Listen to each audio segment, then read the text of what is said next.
The Gloriana set by ThebeMoon. Read by Ella Max Mabella. Chapter 27. Dodging and Weaving. Breakfast Monday morning began with a dramatic announcement. McGonagall rose from her throne-like chair in the great hall, and the assembled students immediately quieted. Hermione looked across the table at Ginny, who nodded. "I have an important announcement regarding one of our most valued students," the headmistress said.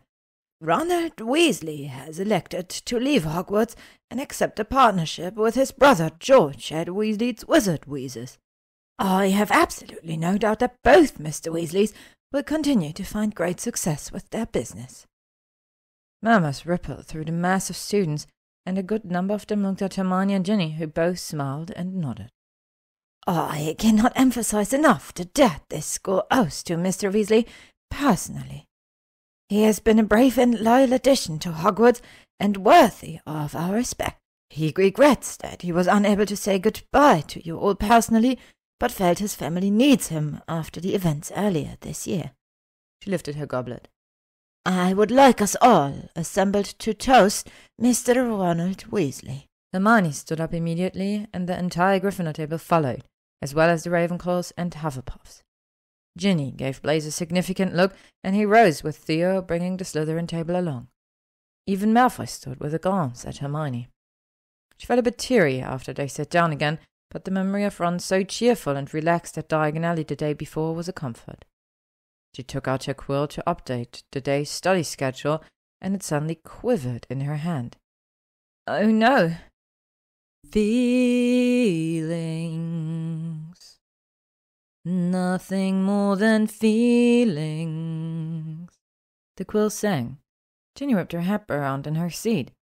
"Is that trying to forget my feelings of love?" The rest of the table looked at Hermione nervously, but she just smiled down at the crooning quill. Oh yes, definitely the right choice. For the first time in her life, Hermione seriously considered skiving off a class. Anything was better than sitting at a patient's table with Malfoy and Lavender. But then she thought how disappointed her parents would be if they knew she'd comprised her education just because her roommate shagged a former Death Eater that Hermione had blackmailed, hexed, and kissed. She could just hear her mother. "Now, honey, those bits about shattered windows and blood-soaked jewellery sound like excuses to me. One mustn't fear success." So she marched into the patients, head held high, to find Malfoy setting up their cauldron without an ounce of shame.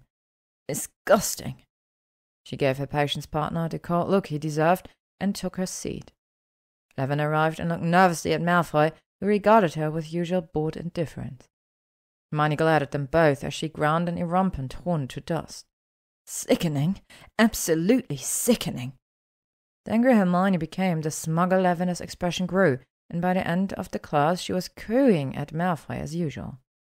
Malfoy gave Hermione an occasional sharp look, but if he had any thoughts, he wisely kept them to himself. The entire week after Ron's departure was marked by a steady, pouring rain that seemed to oppress the entire castle. Malfoy especially was a dark, brooding presence which irritated Hermione to no end. What in Godric's name did he have to brood about? He was living the pureblood dream over there in Slytherin, with his pureblood betrothed and his pureblood mistress. All he needed was a cane and one of those aristocratic hounds. She turned to her schoolwork for distraction, and Theo proved diverting as well. The Slytherin was quite good at luring her into alcoves for a bit of snogging, but Hermione never let things progress very far until Friday afternoon after classes. "I'm beginning to think you don't really like me, Hermione," Theo murmured in her ear. He had found him a storage room off the dungeon corridor. The large space was packed with 10 strings of lights and folded wooden tables for outside events. "Oh, I like you fine," she said, drawing his hand out from under her uniform skirt. She was seated on a picnic table with Theo standing between her legs, his hands now on her hips. The piles of boxes and assorted outdoor junk reminded her of Arthur Weasley's muggle shack, and she hadn't forgotten how having sex there had turned out. "I don't believe you." Theo's voice took on that rumbling tone. "Convince me."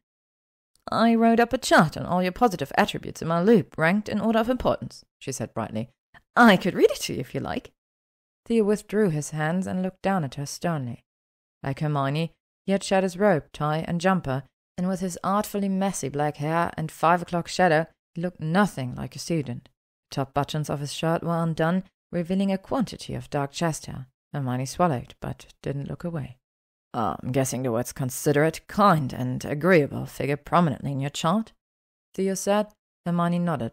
And organized. Your study guides are coming along nicely. The words every man longs to hear.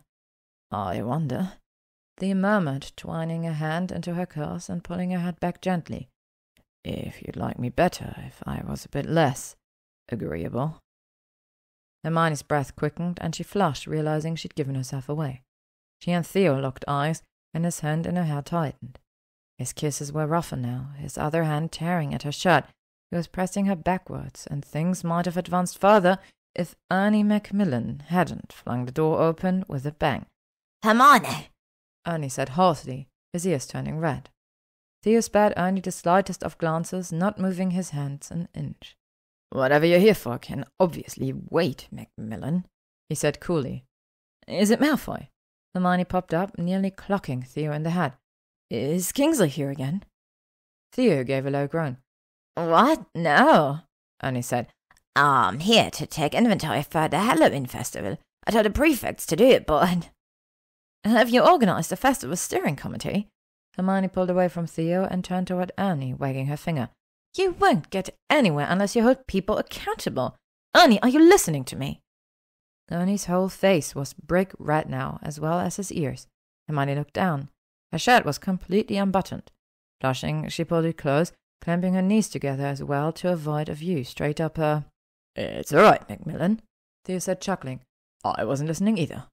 He gave Ernie superior looks. Perhaps you should take care of your own tent before you start counting these. Theo! Hermione scolded. Ernie fled, utterly mortified, and Theo pulled her close, enveloping her in that musky cologne. I'm impressed, Hermione said. I haven't even begun, he murmured into her throat. You don't care that Ernie got an eyeful? I thought you Slytherins were jealous types. She almost shivered, thinking of Malfoy's likely reaction in such a situation. Theo raised his head and snickered. Jealous of a Hufflepuff? Hardly. Next, you'll expect me to feel threatened by Justin fat fuckhead. He tugged at her bra strap. Did you put a sticking charm on this? She had, as well as on other items of clothing in strategic places, which Theo considered unsporting. Hermione enjoyed the resulting squabble, but Ernie's entrance had rather killed the mood. Ernie had seen her bra. Ew. But maybe she should have tried harder, because when she left the storage room, followed by a slightly disgruntled Theo, she bumped right into Astoria Greengrass. Hermione was not pleased. She'd already had her recommended daily allowance of Astoria and herbology, where the atmosphere at their table had been cold enough to frost over their wing. Literally. Bloody accidental magic. Theodore, Astoria said, drawing out the syllables as she had with Draco at the Slug Club dinner.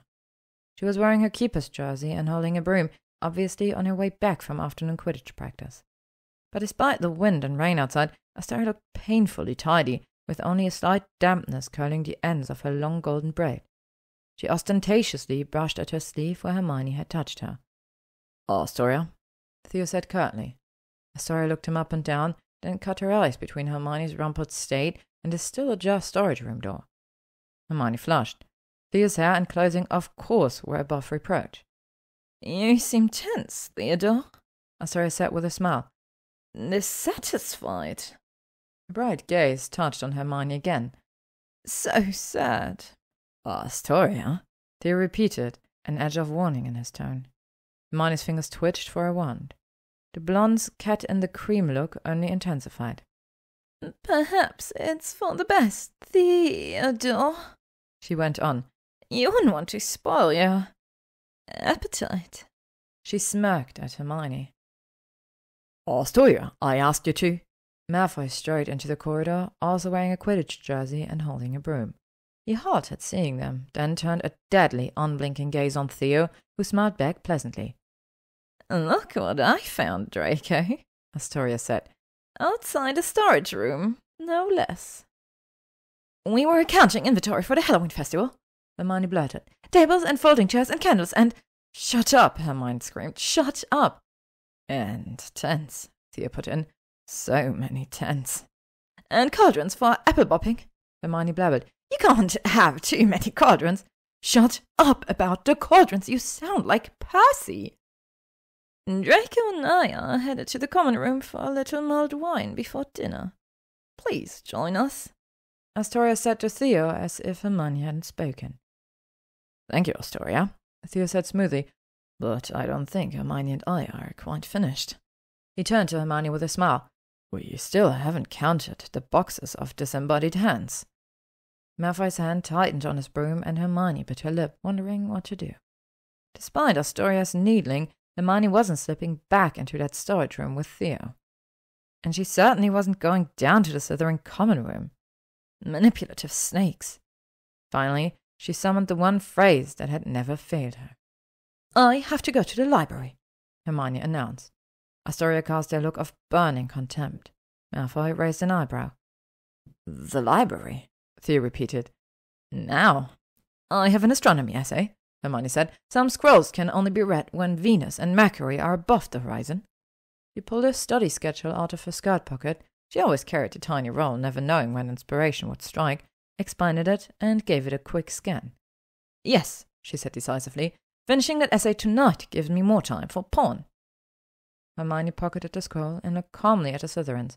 Theo was staring in confusion, mouth slightly open, and Malfoy appeared to be suppressing a smile. So thank you for the invitation, Greengrass, but we must decline. Hermione said in her swottiest tone and flounced off without a backward look. Theo had no choice but to follow her. Well played, Hermione, he murmured as they climbed the staircase to the first floor. Clever of you to dream that up. Now there's this interesting tapestry of Everett the Evil back in the— Oh, no, I was serious, Hermione said, refusing to be lured into another alcove. I never lie about the library, and there really are astronomy scrolls that can only be read under certain skies. She stopped at a library corridor. I understand if you'd prefer to sip mulled wine with Astoria, she said, and she meant it. Better him than me, anyway. Theo groaned and scrubbed at his hair, making it look like Harry's. And watch Astoria hold court with the Slytherin prince. He widened his eyes. Draco. Hermione grinned. Lead on, then, Theo said, waving a hand. Obviously, I'm still too considerate, kind, and agreeable. The skies cleared temporarily Saturday night, revealing a crisp, clear sky lit by the full moon. Unable to bear another minute in the castle, Hermione asked Theo to meet her by the Quidditch pitch as soon as he could escape some pretentious Slytherin cocktail party. Tucked in her bag were 3 more astronomy scrolls that could be read under mid-October skies, and she couldn't wait to look at them. She wondered if Firenze the Centaur might help her track constellations, or whether he'd just say, Mars is bright tonight, or spout divination rubbish. Hermione almost didn't need a light. The moon was so bright, but she illuminated her wand anyway with a red glow. She picked a bench high in the Hufflepuff stands and just sat there for a moment, enjoying the quiet and solitude, her red and gold knitted head low on her forehead and her scarf wrapped tightly around her throat. Then she flattened a Cygnus scroll and laid it on her knees under the starlight. Tiny, inky stars appeared almost immediately, moving across the parchment and reminding her of the little waving runes in Malfoy's codex. Singus the Swan rotated slowly on the scroll, and yes, there was its neighbor, the constellation Draco, huge, with a bright yellow eye, bullying his way into her chart. Figured. Movement spotted out of the corner of her eye made her look up, and she saw a familiar silhouette on a broom against the fat moon. Speak of the devil! The picture was such a cliché. All he needed was a pointy hat. Hermione watched the flyer's movement with a faint smile. It was a pity all their interactions couldn't be silent and at least 500 feet apart. Her smile faded entirely as the figure made a sweeping curve and barreled straight towards her. She barely kept from screaming as the black shape swooped down and pulled up just a few feet away. Granger? Malfoy asked. He hovered before her, moonlight shining on his eyes and hair, drawing shadows along the sharp lines of his nose and jaw. With his hair ruffled by the wind, he looked much like he had in the infirmary. Only you would be out here doing schoolwork in the dark, he sneered. Hermione made no answer, and they just looked at each other for a few heartbeats, unsure what to say. The only sound was the wind rattling in the Quidditch stands and snapping the flags. "So, the weasel left?" Malfoy said out of nowhere. "That's why you spent so much time with him." "Yes. You didn't tell me that." "It wasn't my secret to tell, and certainly not to you. I don't owe you anything." His eyes glittered. "You're angry at me. Again." "Well, I sputtered." "Why the fuck now?" he demanded. Hermione looked down, not wanting to meet his eyes. He touched her, and why was that so terrible? For she knew Malfoy and Astoria were breaking furniture every night. Why was it so sickening to imagining him with— "You don't even like her," she said, hands tightening on her scrolls. "Like who?" "You think she's nothing beneath your notice. You barely tolerate her, and yet you still—" "Granger?" Malfoy's voice was strained. "Granger, I would greatly appreciate it if you would make a little sense here." Hermione jumped to her feet, scrolls tumbling off her lap. "Fine," she hissed. "You want to do this now? We'll do it now. You fucked her. You fucked Lavender Brown, and apparently you fucked her so well that she— What?" Malfoy nearly fell off his broom. "Brown, have you run mad?" "Don't even try to deny it," Hermione snapped. "Lavender told me last Saturday, and let me tell you, I've had it up to here with your witches bragging." "And you believed it?" Malfoy's eyes narrowed. "Of course you did. I'm capable of anything, aren't I, Granger? Apparently there are no depths that I won't sink to." Malfoy leaped from his broom to the nearest bench in a single fluid motion, shadows rippling across his face. He stepped down into Hermione's row, and she stiffened, resisting the urge to step back.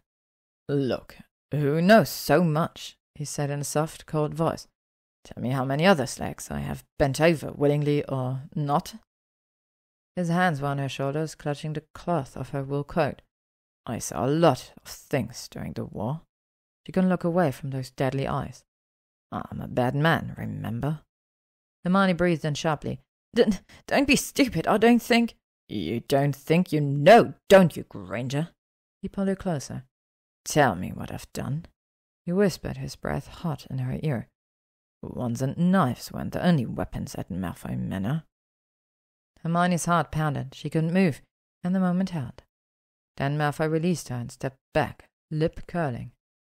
"You insufferable little know-it-all," he said. He drew his wand and pointed it at his broom, still hovering nearby. The movement spurred Hermione into action, and she pulled out her own wand, shooting a collar shoe hex to stick Malfoy's feet to the stands. He struggled to move, his face a mask of fury. "Granger! Expelliarmus!" Hermione yelled, capturing his wand. Bluebell was really onto something with the unpredictable spellwork. Hermione backed away, just out of his reach. "You Slytherins," she sniffed. "So much drama." She tucked her wands into her pocket. "Give me my wand, Granger," Malfoy said through gritted teeth. "Not until you calm down," she said. "Of course you're not some sicko wizard doing— you know." Hermione flipped her hands menacingly. "That stuff?" Malfoy glared. "Why not? You thought that I would—" "Oh, come on now," Hermione snapped. "Let's say Cormac rolled up to you Saturday night and said, 'Hey, Malfoy, Hermione's a hot shack, and let me tell you about the oral sex.' I suppose you would have been all— 'Now, McLaggen, I find it hard to believe Granger would do that, so why don't we have a nice calm chat about your motives?'" "Really?" Malfoy seemed struck by this, but said only, "Oral sex." "Yes, I'm told I haven't lived until I've had that blonde head between my legs." Hermione flushed. She couldn't seem to stop quoting that awful line. Malfoy looked pained. "With her? I can't even imagine." He winced. "No, I just did." Hermione grinned at him, her spirits restored. "Apparently it was so hard." "Swear to Salazar, Granger, if you don't free my—" "Hermione!" Theo was climbing the stairs at a rapid pace, holding his wand like a torch, black cloak whipping behind him.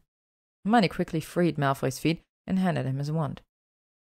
"Oh, look, Granger has a new weasel." The ingrate sneered when Theo reached them. Theo just smirked. "Hardly. You look a trifle disturbed, that Draco." He slipped an arm around Hermione's waist. Malfoy stepped down a few branches and summoned his broom. "Please," he drawled, "wait until I leave before you start pawing her." "Like you were pawing her just now. Don't think I didn't see." Theo's icy tone sent shivers down Hermione's back. "You Malfoys, always grabbing whatever you want. Theo, it wasn't what it looked like, Hermione said. It was... She trailed off, unable to produce an explanation that didn't sound completely mental. Theo left her side and stepped lightly down to join Malfoy, who easily kept his balance on the other end of the wobbling bench, his broom in hand. Slytherins were so well coordinated. Theo's cloak billowed in a sudden gust of wind, and a crackling dark power clung to both wizards. "You ruin everything you touch, Draco," Theo went on. His green eyes glowed like a cat's. "Stay away from her." "Or what? Go back to your grandmother, little Theodore." Malfoy sneered. "Don't try to play with the big boys and girls." "Theo, please, let me explain." Hermione scrambled onto a slightly higher bench with a completely lack of grace. "You see, I was getting ready for dinner with you, and Lavender said Malfoy shagged her." "You think she'll be satisfied with your little games?" Malfoy continued as if Hermione hadn't spoken. He stepped closer to Theo on the bench. "She's a Gryffindor. She'll demand everything, heart, mind, body. Can you give it to her?" Theo's smile shone white in the moonlight. "I'll give it to her, all right." "I know I shouldn't have believed her," Hermione was rambling on, only half listening. There had to be a way to explain this. Maybe she could create a timeline. "But Lavender said I hadn't lived. Well, never mind about that, and I... Malfoy, what are you doing? Stop!" Malfoy had slammed the handle of his Quidditch broom into Theo's jaw, and a side jab to the ribs knocked the black-haired wizard off the bench. Malfoy glanced back at Hermione, broom in hand. "Granger, don't! Everte statum!" Theo's voice boomed, and a bolt of red light shot upward, lighting up the stands. The dueling spell, designed to knock back an opponent, missed Malfoy by inches. "Stop!" Hermione shouted again and drew her own one. "What's wrong with—" "Expelliarmus!" Malfoy snapped, catching her wand and tucking it into his coat. He smoothly retreated, still holding his broom, and vanished into the shadows of a yellow-painted wall.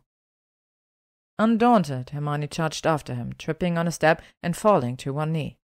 Malfoy emerged from the shadows, looking down at her, and Theo suddenly popped up again and threw a stinging hex at the blonde wizard. Malfoy grunted with pain and raised his wand. "Tarantalegra!" The wild spark from his wand lit up Malfoy's face like a flash of lightning.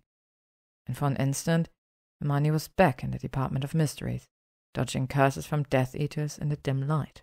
She remembered Ignatius Knott's hulking form, his huge hand on Harry's arm, and the smooth rush of magic from her wand, Knott's mask torn off, and his green eyes, so like Theo's, widening when she stunned him, the wizard falling amid toppling shelves of prophecies. Hermione froze, still kneading, lost in the memory, even as Malfoy's dancing curse directly hit Theo. The pain from the stinging hex must have weakened Malfoy's casting. However, for Theo began a light tap dance rather than the spell's usually fast, frantic tarantula. Theo could still use his wand, and the flagpole ripped itself off the stands and flew spinning towards Malfoy. The blonde wizard yelled, "Incendio!" burning up the flag in a mid-air fireball. Then he cast Petrificus Totalis. Theo fell between two benches with a clatter, and the stands were suddenly dark and quiet once more. Hermione jumped to her feet and ran to Malfoy, shoving him back in the shadows against the wall. She could hear him panting, trying to catch his breath, and his broom clattering to the wooden floor of the stands. "Have you lost your mind?" Hermione hissed at him. "Give me my wand!" She began rifling through his pockets, and when it yielded nothing, pulled open his coat, refusing to be distracted by the sudden burst of cologne and the feel of hard muscle under her fingers. She was inches from punching him as she had in third year. "Ow!" Malfoy cried, wincing as Hermione pulled his wand out of his hand. "I can't wand!" She caught her wand with a snap and stepped back. Malfoy strode after her, scowling ferociously. His swollen left arm strained its coat sleeve. "Give me my—" "You don't deserve to have a wand, not after the demonstration I just saw," Hermione snapped. "You and Theo can have your wands back tomorrow. How could you attack him like that?" "Didn't you hear what he—" "I don't care what he said. Whatever it was, he just said it to get a rise out of you." "It's after curfew. How am I supposed to get back to the dungeons without my—" "I don't care. Accio astronomy scrolls." Hermione's scrolls shot into her hand, and she summoned her back and stuffed them into it. "At least heal my—" "Forget it." "I can't believe you're blaming me for this." Malfoy said sullenly, slumping back against the flagpole. Believe it, she said. You're the one who went spare and launched a whole evil creep wizard routine. Congratulations. Now Theo thinks you were... Hermione stopped speaking as a babble of voices reached her ears. Dark figures had gathered at the bottom of the stands, teachers most likely, finally investigating the lights and noise. Honestly, she'd expected a quicker response time. Had learned nothing from the war. The staff obviously needed additional training. You can't leave me here without a wand, Malfoy protested. Watch me. Hermione stomped down the stands to pinch Theo's wand as well and lift the Petrificus Totalis hex. Theo took the news that she was leaving him wandless and unhealed no better than Malfoy. Now, sweetheart, you can't be serious, Theo said reasonably as he sat up on a bench, the fact slightly marred by his swollen jaw and still twitching legs. Malfoy stood nearby, still glaring and clutching his arm, which was now twice its usual size. I'm quite serious, Hermione said as she backed away. I hope you both get detentions until spring. She cast a disillusionment charm around herself, rendering her almost invisible, and crept away from the two now squabbling wizards. I'm going to fucking waste you, Theo, when I get my wand back. I don't need a wand to break every bone in. Children, absolute children, Hermione thought as she slipped past Hagrid and two other professors and stalked back to the castle. Maybe she should have listened to Ron. He always said nothing good came out of hanging out with Slytherins. To be continued. Chapter end notes by the author. Okay, so obviously I didn't fool anybody with the whole lavender thing. You all are too smart for me. I hope you liked the duel. Next up, Hermione teaches Draco about owls. Thank you for listening to The Gloriana Set by ThebeMoon, read by LMX Mabella. If you would like to stay up to date on upcoming chapters and stories, you can follow me on Spotify, YouTube, or AO3.